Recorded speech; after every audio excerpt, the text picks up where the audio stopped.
I became God conscious. I began to ask God to let me see people as He sees them. This opened a whole new world for me. Looking at other people like God sees them. I did this first with my mother.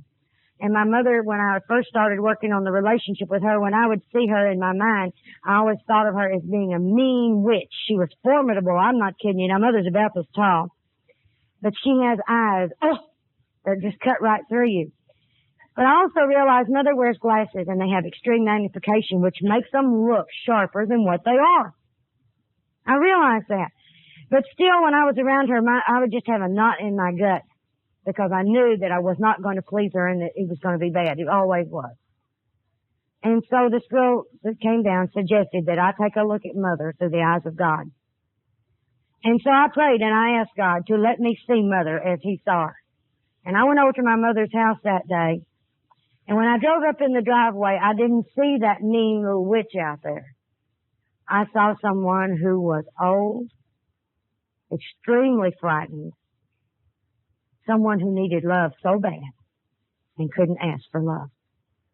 She was like a wounded spirit, and I had compassion for her. Now, if you've got a resentment against somebody, if you have bad feelings towards somebody, if you will pray and ask God to let you see them through His eyes, it will change how you feel about them, because they're not as you see them. Because when you look through the eyes of God, you see that person as He sees them, and you look through the eyes of love and compassion and understanding. You do not look through the eyes of judgment. That's what we do. We look at somebody and judge them.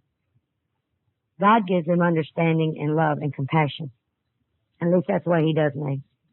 And this helps me.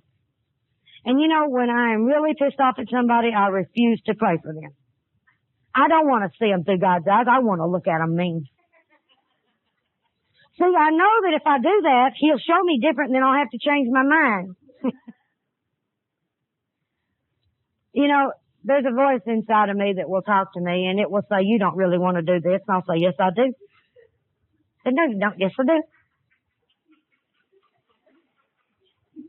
You really shouldn't do that. I don't care.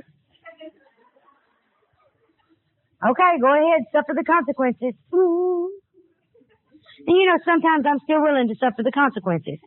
And I go ahead and do it. And when I get, I said, well, you asked for it, you got it, now drive that. You know. And I can't blame people like I used to. You know, I know that that's what I've done to myself. I can always hear God's voice when I am not practicing my character defects. Did you know that resentment will block you from hearing God? Did you know that anger will block you from hearing God? All those things. Unforgiveness. Boy, now that'll block me. And it's so funny, you know, it says, if you'd listen to the prayer that we use to close the meeting all the time, forgive as we are, you know, we get forgiven as we forgive. If I'm not willing to forgive, there it is.